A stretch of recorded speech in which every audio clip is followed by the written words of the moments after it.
로마서 5장 8절 말씀, 한 절 말씀입니다. 같이 한 목소리로 봉독하겠습니다. 시작. 우리가 아직 죄인 되었을 때 그리스도께서 우리를 위하여 죽으심으로 하나님께서 우리에 대한 자기의 사랑을 확증하셨느니라. 아멘. 하나님, 1674년에 있었던 일입니다. 영국에 있는 지하 감옥에서 갓 태어난 어린 아기가 어머니와 함께 감옥에 갇히는 그런 상황이 발생한 것입니다. 그 아이의 이름은 이삭 와츠라고 하는 어린입니다. 이 아기가 감옥에서 태어나자마자 같이 부모님과 어머니와 감옥에 갇히게 된 것은 그 어머니의 신앙 때문이었습니다. 그 어머니가 예수 그리스도에 대한 사랑과 십자가를 향한 그 사랑을 고백하였기 때문에 그래서 핍박을 받고 그렇게 감옥에 갇히게 된 겁니다. 당시에 영국 국교회는 정말 하나님의 말씀대로 그렇게 신앙생활을 해보겠다라고 몸부림치는 이 개신교 성도들을 심하게 박해하던 때였습니다. 그래서 이삭 와츠는 바로 태어난 순간부터 감옥에서 그렇게 어머니와 함께 고통 가운데 자라야 한다 한 것입니다.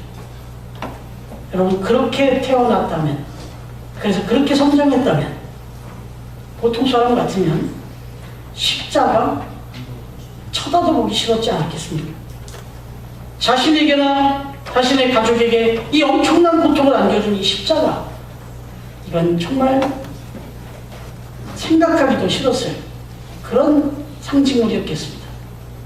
그런데 이삭 와츠는 어머니의 신앙을 그대로 받아서 그 역시 그 누구보다도 십자가를 사랑하는 그리스도인이 됩니다.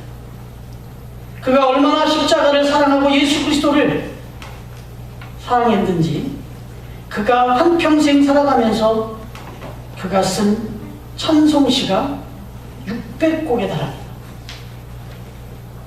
여러분, 그렇다면 이 이삭 와츠가 평생을 다 바칠 정도로 그렇게 찬송을 지어 하나님께 영광을 돌리면서 그렇게 십자가만을 사모하며 살 수 있었던 것은 무엇 때문이겠습니까?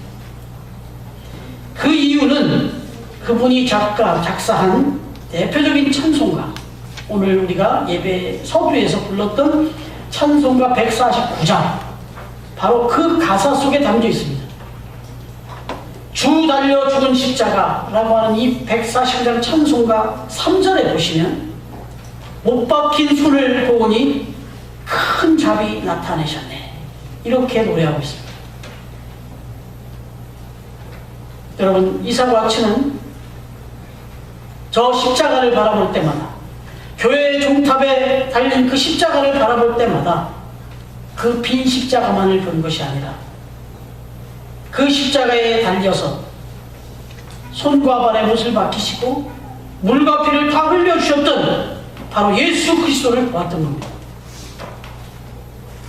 아니, 그 물과 피를 다 흘리고 십자가에 달리신 그 주님의 모습 속에서 하나님의 큰 사랑, 큰 자비를 보았던 겁니다.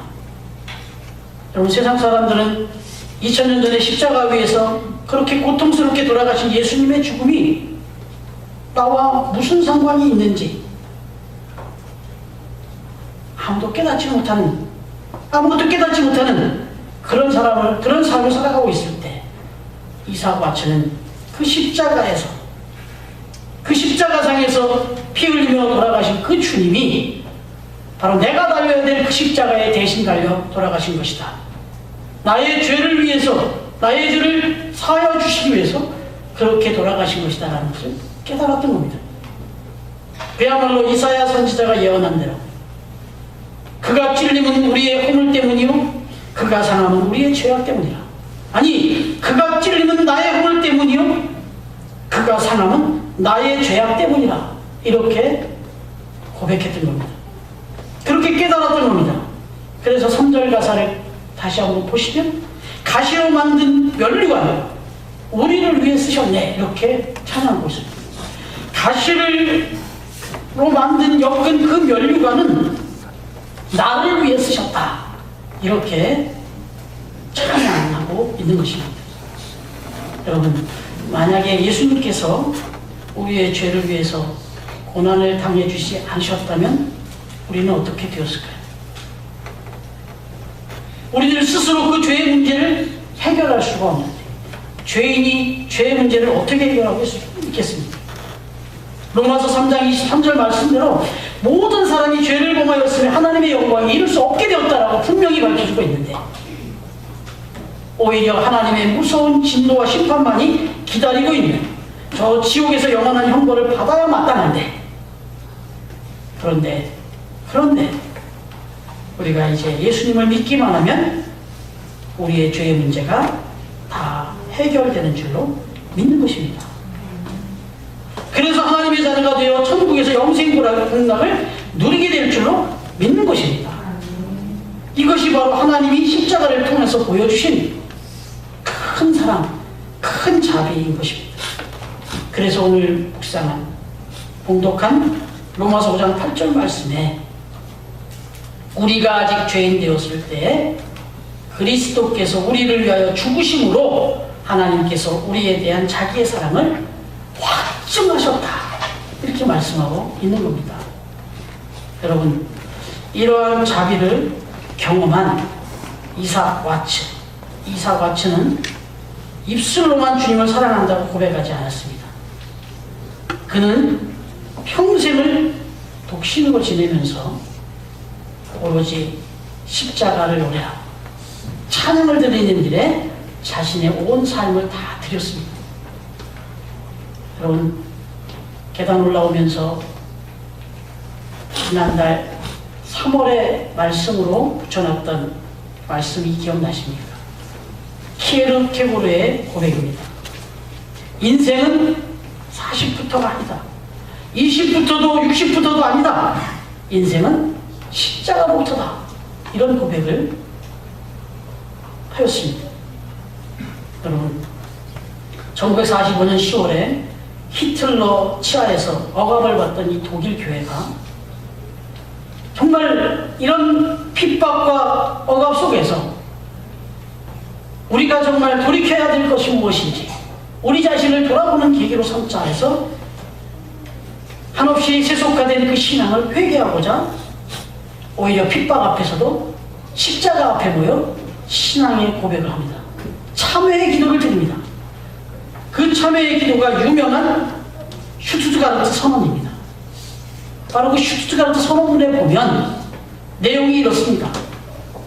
첫째, 더욱 담대하게 용기 있게 신앙생활을 하지 못한 것, 더욱 담대하게 신앙을 고백하지 못한 죄를 자백합니다.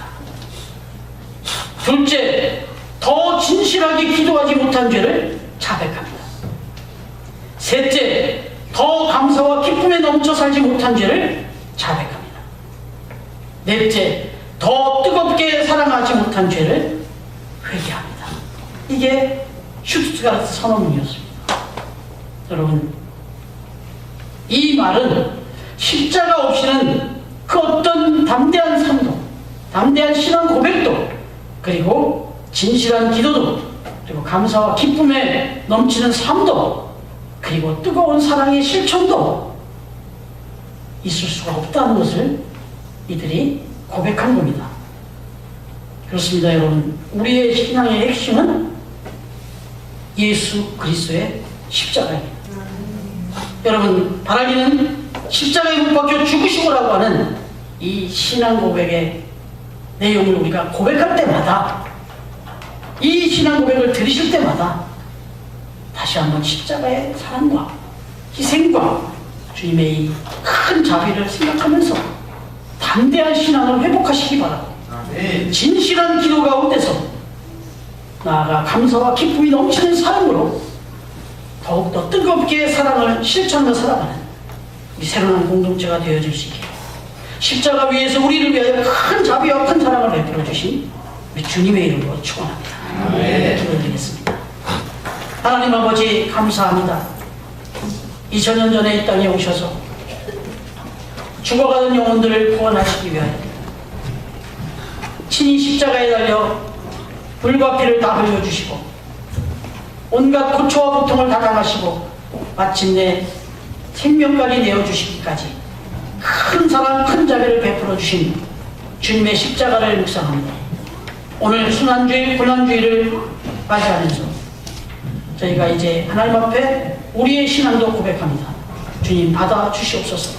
우리의 삶을 축복하시고 더욱 담대하게 하시고 진실하게 하시고 그리고 감사와 기쁨이 넘치게 하시고 우리의 삶에 사랑이 넘쳐나게 하여 주옵소서. 감사드리며 예수님의 이름으로 기도드립니다. 아멘.